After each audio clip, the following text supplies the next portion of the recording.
everybody, it's Seikyu the Kid here. Welcome back to even more Ace Attorney. Last episode, we found out the truth between Grossberg and Red White. They're lovers. I knew it all along. Actually, no, they're not. It's the truth is Red White's blackmailing him because, as Grossberg wants to tell us, Red White is a man who makes his living through intimidation.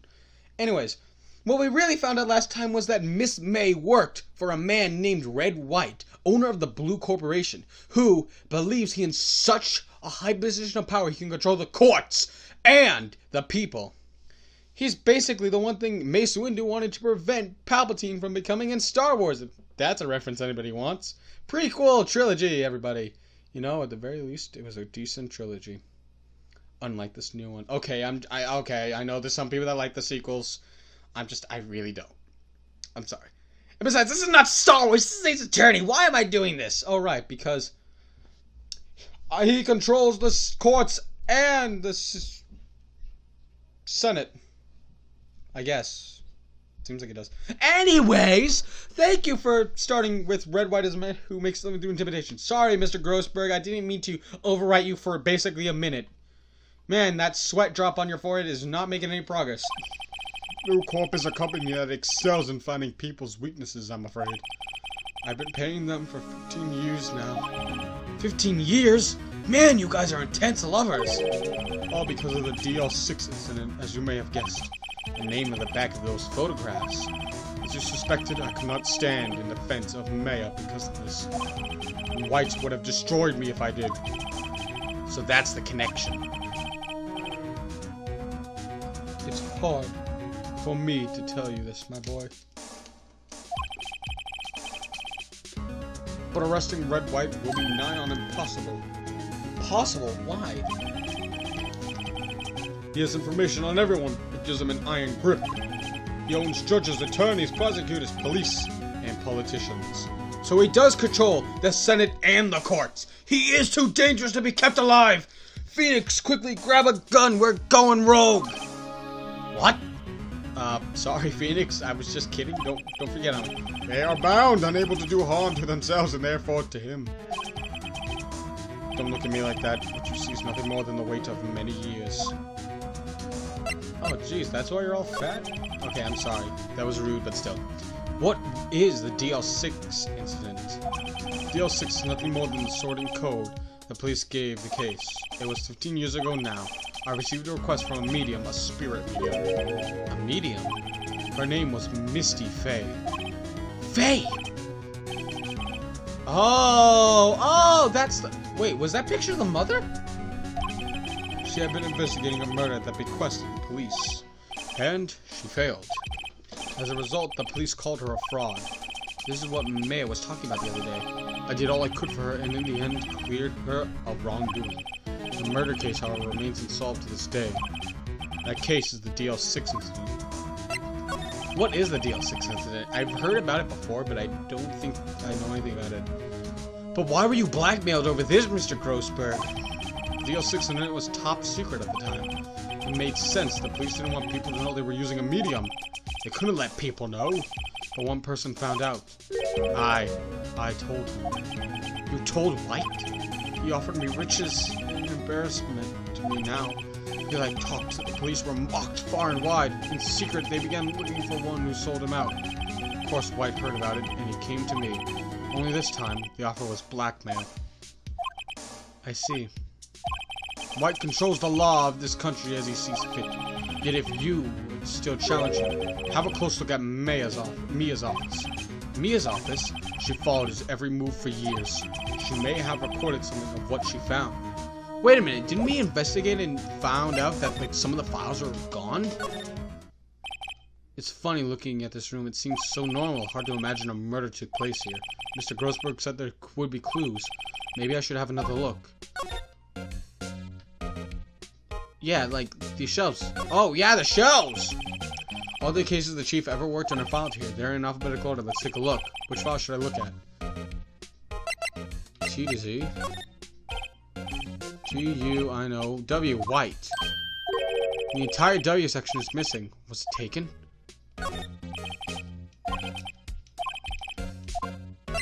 J through S. let's see. J through S. Nothing much here. Maybe I'll just skim some of this. Skim. Well, no harm in flipping through a bit, I guess. The biggest part here, at the end is S. Suicide. Ugh. She's a collection of suicide reports. There's politicians, policemen. There's writing on most of these in pencil. White? This is Mia's handwriting. Wait! I get it! Mia thought he was involved in these suicides. White drove them all to... I can use these newspaper clippings. Let's find the most disturbing one.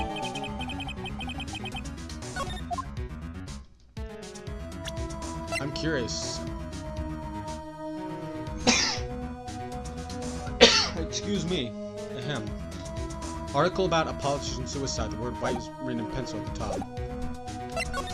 I guess we go to Blue Corp and rub this in his face. Well, aren't you persistent? Sorry, but there's something I have to ask you. Mr. Lawyer, I really hate having to repeat myself, but it seems the message has not yet penetrated your thick skull. Stop bothering me. If you try my patience further, I fear a nasty accident may occur. Do I make myself clear? Transparent. Let's go rub this in his face. This is the only thing that Mia left me. I better make this one count. Mr. White, see this? It's an article describing the suicide of a politician. He was embezzling secret government funds. Then, one day, word got leaked to the press. The very next day, he took his own life. And this concerns me how? I found this article in Mia's office. Miss Mia? She had a file filled with articles like this. Every one of them was labeled with a single word, white. Mr. White, I know you did this to this politician. You blackmailed him. You were blackmailing him. Blackmail? Not just him either. You were threatening and coercing hundreds of others. You were involved in all the suicide cases that Mia investigated. This company is built on blackmail. I'm right, aren't I? What a bizarre accusation, Mr. Wrong. Is that... what is that you should be doing now? Investigating me? No, I think not. You should be searching for the one who killed Miss Mia. Secretary's office. Hello? Mr. Wrong will be leaving now. Yes, sir. I'll send someone right away. Wait a second, Mr. White. You're wrong. You're wrong, Mr. White. Excuse me, what I should be doing now is going after you. Just what are you insinuating? Mia was onto you. She was keeping tabs. For this reason, you had April May tapping her phone. Then, Mia was murdered and all the documents about you mysteriously disappeared. So, the culprit would be... Even a child could figure it out. Could work it out, Mr. White, you did it. Hence the reason why this game was meant for the DS system. Now it's on the Switch. Secretary's office. We won't be needing an escort for Mr. Wrong. Instead, please connect me to the public prosecutor's office. Of course, sir. One moment, please. White, that you? What are you doing calling me at a time like this? Hello, Chief Prosecutor. I've changed my mind. I want to testify tomorrow. What's this about? The Mia Fey case. I witnessed the murder, you see, and thus, as a very important witness, I would like to testify. What? Why now? I thought you said you didn't want to go to the court. Quietude! I told you I changed my mind, didn't I? Oh, and one other thing. Send the police over here right away. The man standing in front of me. He looks dazed but could be violent. What? What man? Are you even listening? The executioner, the hatchet man, the liquidator, the killer man! What? Mr. White, this is another one of those. Chief Prosecutor, I do not believe you are in a position to freely offer your opinions to me, correct? I'm telling you to send the police now. Did I not tell you, Mr. Wrong? You are a mere lawyer, as was Miss Mia. How dare you! I'll point the finger at you and you will be tried as Miss Mia's killer. The case is as good as settled. No lawyer of any worth will defend you. I have friends in the local lawyers association, you see. You'll be given a lawyer so stupendously inept that they'll even make you look independent. I feel faint. Detective Gumshoe reporting, sir. Aha! Bats! Hairy bats! Right, actually. Phoenix Wright. And my friend's name is Larry. Oh, right. Sorry, pal. Butts was the murderer, right? Detective Gumshoe! I present you the man who killed Miss Mia Fey. What? Take this despicable human being into custody. Farewell, Mr. Wrong. Got it, sir! I'll give him a good old roundhouse kick. I can just imagine Gumshoe doing that to Phoenix. I don't know, just charging with a fist or something? Can't believe it's only been a day since the first trial. My trial begins tomorrow. White's going to set a trap for me, and the prosecution will be in on it, of course, Mr. Edgeworth included. An attorney was assigned to me by the state yesterday. I refused. I had an idea. Right! Mr. Wright! Oh, Mia, great. They let you out of detention. Just now, yes. It's all thanks to you. I'm afraid we've switched places. What? You mean you? I explained what had happened to Maya. Why is she in the detention center still? Are they going like, it looks like her, but then like there's a big reflection? How many people does that man need to destroy before he's satisfied? My mother! My sister! And now you! This has gone too far. Mr. Wright, please tell me. Is there anything I can do? Well... Defend me! Alright, you can be my defense lawyer tomorrow. Alright! Huh? Leave it to me. I am Mia's sister after all. Lawyership runs in our blood. Wasn't it ghost powers that ran in your blood? I better run to the bookstore and pick up a copy of Law for Rookies. Wait! Wait, what? I'm kidding. It was a joke. No way. No, really. I was kidding. But thanks. It's good to know that you're on my side. And there really isn't anything you can do for me anyway. But I can't just sit here and do nothing. I've got to give that man a piece of my mind. Just a piece? Okay. Then, come to the trial tomorrow. Okay, I'll be there. I'll show them a thing or two. We're going to court, woman. We're not trying to fight. Times may change, yet the crime is the same old story. In fact, it's gone worse. Lengthy court proceedings are no longer realistic. Beginning a few years ago, a limit of 3 days was put on initial court trials. Almost all finish in a day. Most with a guilty verdict. I never thought I would end up in the defendant's chair myself for this case. With the true culprit appearing as the star witness. This is it. Tomorrow it's me or him. To be continued.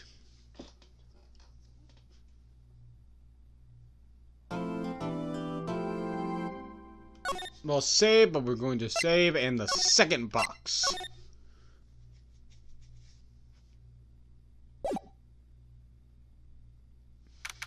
September 9th, 9:52 a.m. District Court, Defendant Lobby number 1.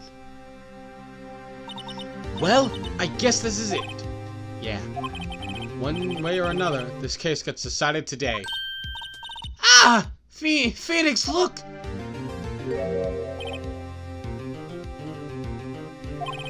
Prosecutor Edgeworth. I received a call from the Chief Prosecutor's office yesterday. I was told that whatever Mr. White says today, it will be the absolute truth.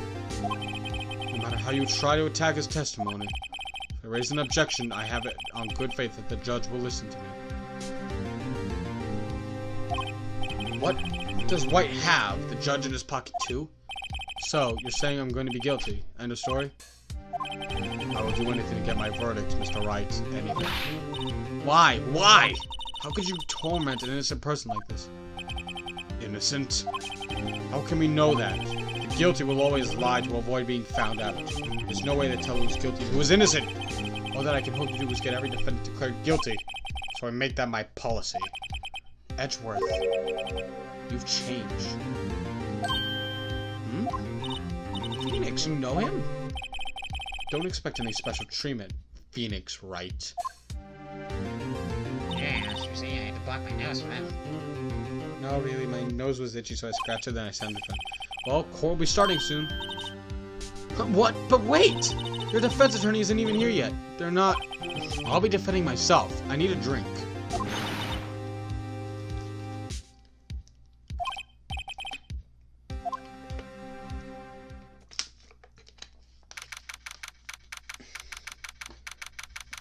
Ooh, thank God. I'm sorry. I really need that drink. Oh, look, we got Maya with us now. That's cool. Court is now in session for the trial of Mr. Phoenix Wright. The prosecution is ready, Your Honor. The defense is ready, Your Honor. Mr. Wright, are you sure you're up to doing this?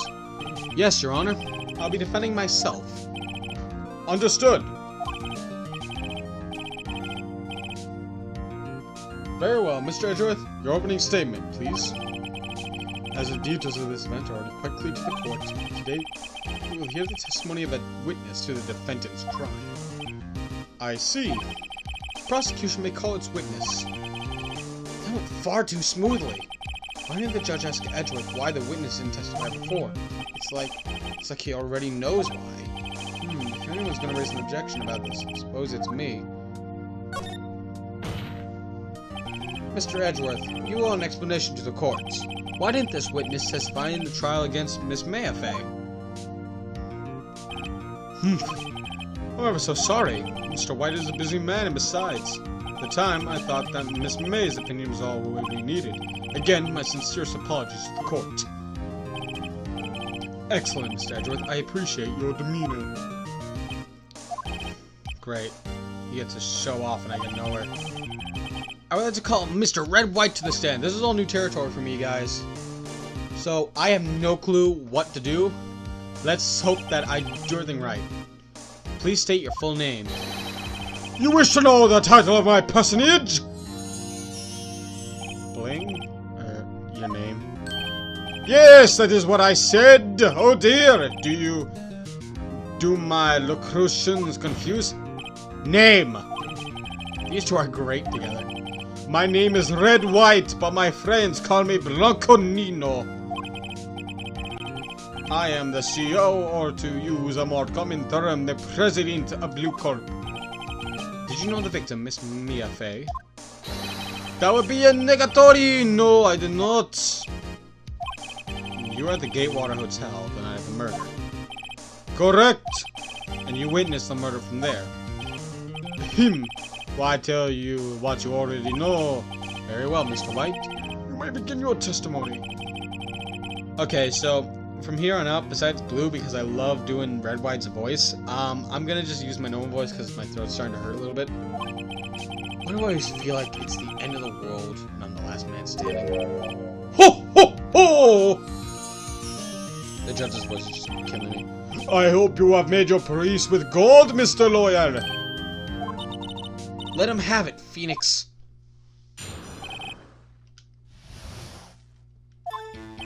Let's see, it was about 9, I believe. It was quietly perfusating, that's reading to you some papers by the window. Then you heard the bedlam coming from outside. Surprised I turned to the building across the way. That's when I saw a spiky-haired man attacking a woman with long hair. Needless to say, that man was none other than you, Mr. Lawyer. I called Miss Mayo at once. She too was flabbergasted, of course. The victim, she ran away, but you gave chase. But finally, there was a terrible implication. Then it was all over.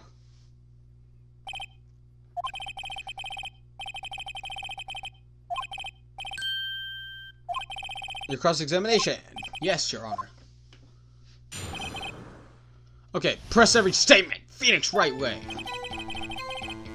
Okay, let's see. How do you know what time it was? Because I am always absolutely perfect, you know. No, you're not getting away with that. You are so mistrusting, Mr. Loyal. So, what was the proper term for secretary again? Anyway, Miss May ordered room service for 9. It happened so soon after the room service arrived. Press further.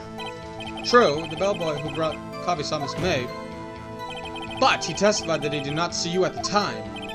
Ahem, this is your concern. Silly lawyer, Miss May received the coffee outside the room. Of course he would not see me. He would need X-ray vision to pull off something like that. Tell us, what were you doing at the time? I was quietly that's reading to you.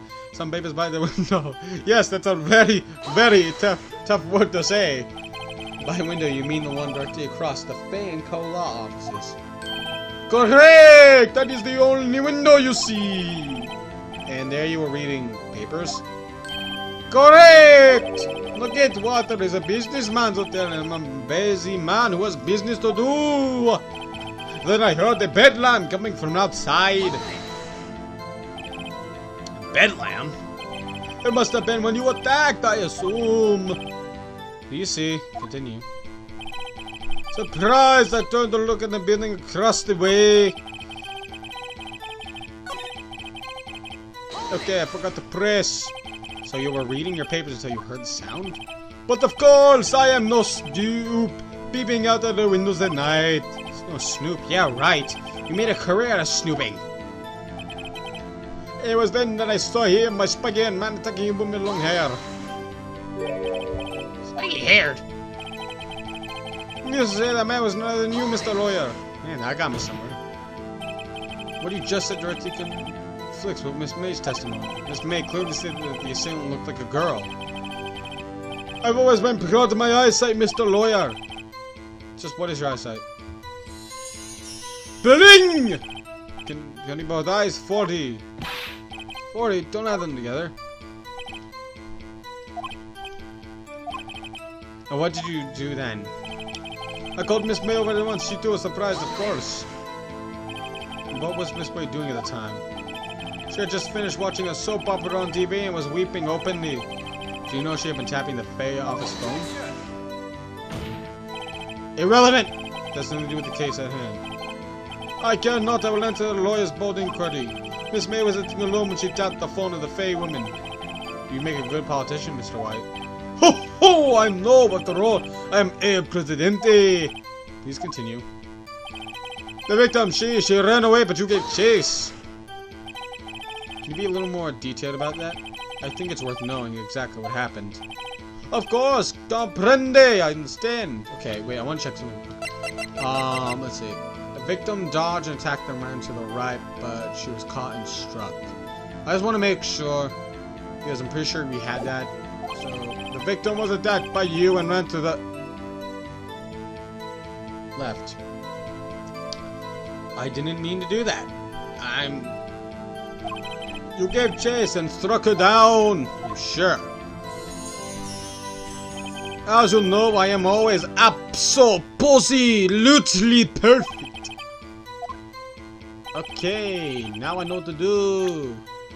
You liar! Wait right there! Mr. White! You've dug your own grave! What is this?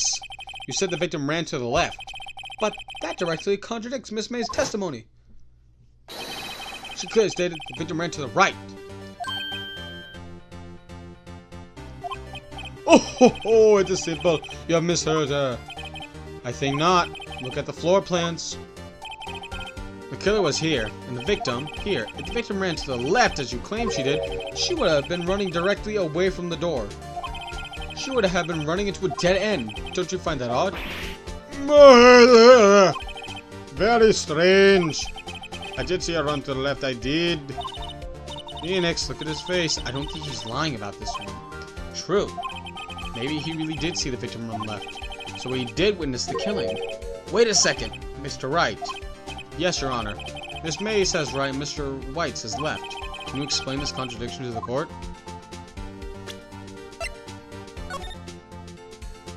Wait a minute. If he says he's the killer. Wouldn't Wright look left to him? So, both are right? Yeah, because he's the killer. We saw that in the intro, meaning right to him looks left, so he would think she was running left, while Miss May saw she was running right because they were looking at two different angles. So yeah, both are right. Both witnesses are telling the truth, for once. Ha! I doubt it, rather, that does not clear up the contradiction. There's one scenario that would explain their conflicting accounts.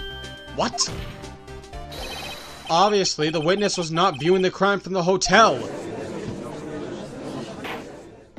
Mr. Wright, what do you mean? Yes, what do you mean? He was not viewing the crime from the hotel. If he was not in the hotel, where could he have been?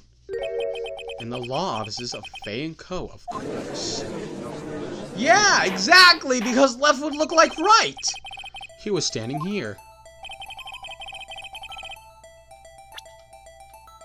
Cool. Right there on the big old K. This is where he was. Look! When the victim ran through the door, he was watching from this point. To him, it would appear like she ran to the left. Please, this is no time for jokes in ill taste. But with that, we're going to end this episode off here. I hope you all enjoyed this episode of Phoenix Wright Ace Attorney. We're ending it off here because, well, we're passing the 25-minute mark, and I think it'd be good to leave it off on a cliffhanger. Anyways, I hope you all enjoyed, and I'll see you all next time!